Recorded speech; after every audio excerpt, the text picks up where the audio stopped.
Hi, folks. Welcome to Crisco's Corner. Welcome back. House GOP passes Israel aid bill offset by IRS funding cuts. Yeah.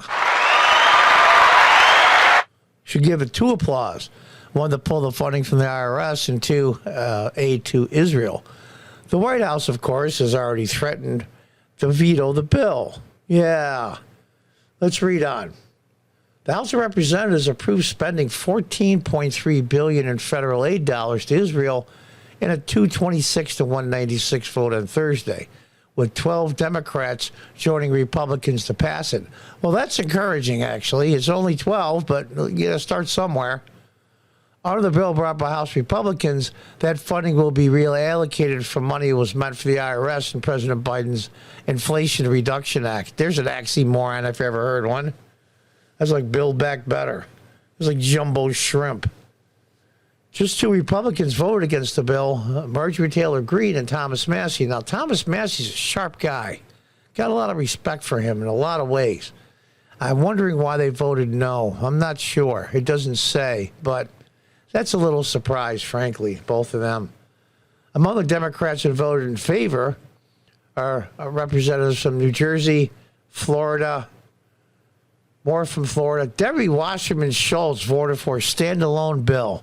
Yeah, you know, she's one of the biggest pieces of crap there, but I'll give her that one. You know, it's amazing to me. It's truly amazing. Notice a lot of them are Florida, and there's a very large contingent of Jews in Florida. In New York, too. I don't see any New York in there, do you? And I live in upstate New York. That's another surprise. And there's the new speaker, Mike Johnson.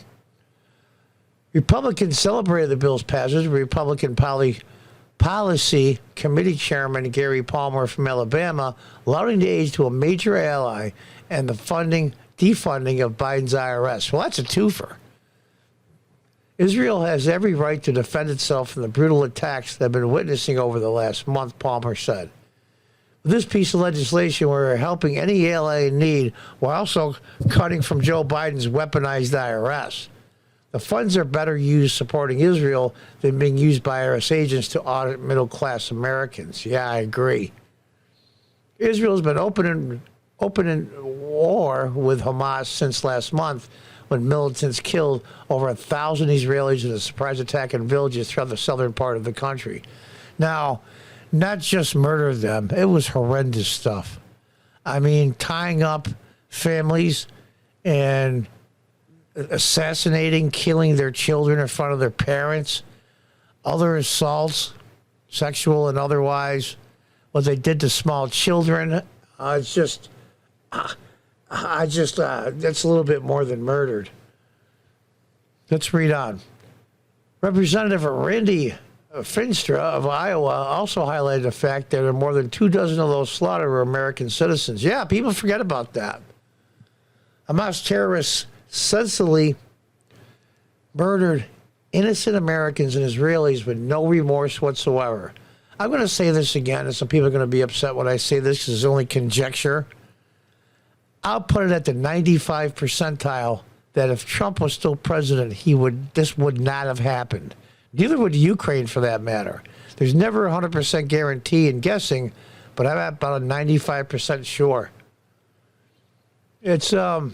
They're our strongest ally in the Middle East. We must do everything in our power to support Israel and help them completely defeat and destroy Hamas. The problem is going to be the peace, so to speak, when Hamas is wiped out.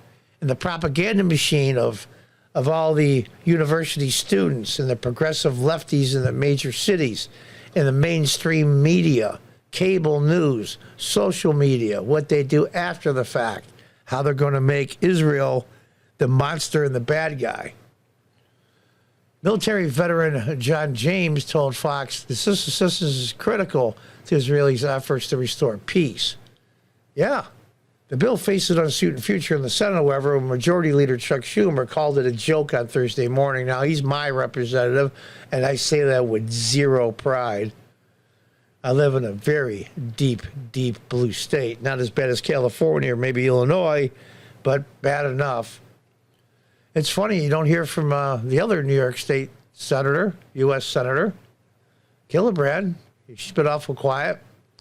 It still mystifies me that at a moment when the world is in crisis, at a time when we need to help Israel respond to Hamas, the House GOP thought it was a good idea to tie Israel aid to a hard right proposal that will raise a deficit and is totally partisan. How does it raise a deficit, you moron? It's offset by other costs. The deficit that was raised by it all was a bill that you pushed through. Senate leaders have been pushing for an Israeli aid package to also include money for Ukraine, and here we go. Ukraine, which Speaker Mike Johnson said earlier would be in a combined package with the U.S. border securities measure down the line. The House of Representatives holds the purse strings. That's the way the system was set up. Biden has asked Congress for $106 billion in supplemental funding for a package that covers, and wait for it, Ukraine, Israel, Taiwan, and the U.S. border, and various humanitarian causes. Yeah, okay.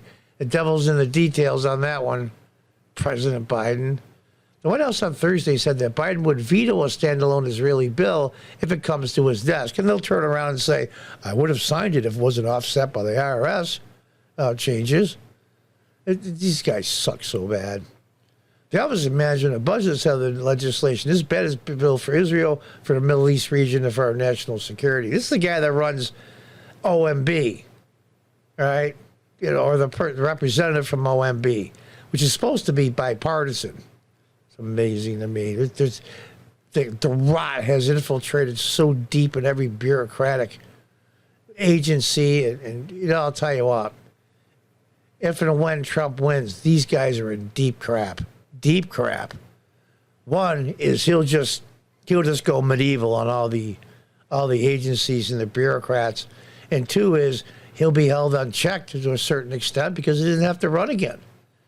Like he paused and like he kowtowed to some of the medical people in his first term. I can't go into details because his website won't allow it, and all the things he thought. Well, I won. They'll get over it. Well, they never got over it. They got 10 times worse, and now they want to put you in jail the rest of your life and destroy your business. No good deed goes unpunished. Yeah, these guys are terrified. Absolutely terrified. Am I glad Mike Johnson is a speaker? You bet.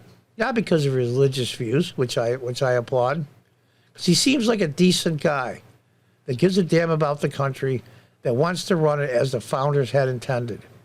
For that, he's a right-wing extremist. Go figure.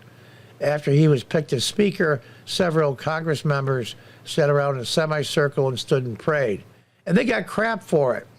I mean, how far have we fallen? Anyway, this is a good start. Now, we'll see if Biden actually vetoes it, but it has to go through the Senate first. And we're going to see what version they're going to come up with. And then we're going to have to see if they work it out and try to get a bill to the president that he can sign. I don't know. I really don't. I think the Democrats are dug in. They don't want anything to happen to the money they want to spend to the IRS, the DOJ, the FBI, and the works. They want none of it touched, but they still want to give money to Israel. Well, I think it's fiscally responsible to take it from somewhere else. And the IRS coffers is a good start. What do you think? Until the next time, God bless, goodbye, and good luck.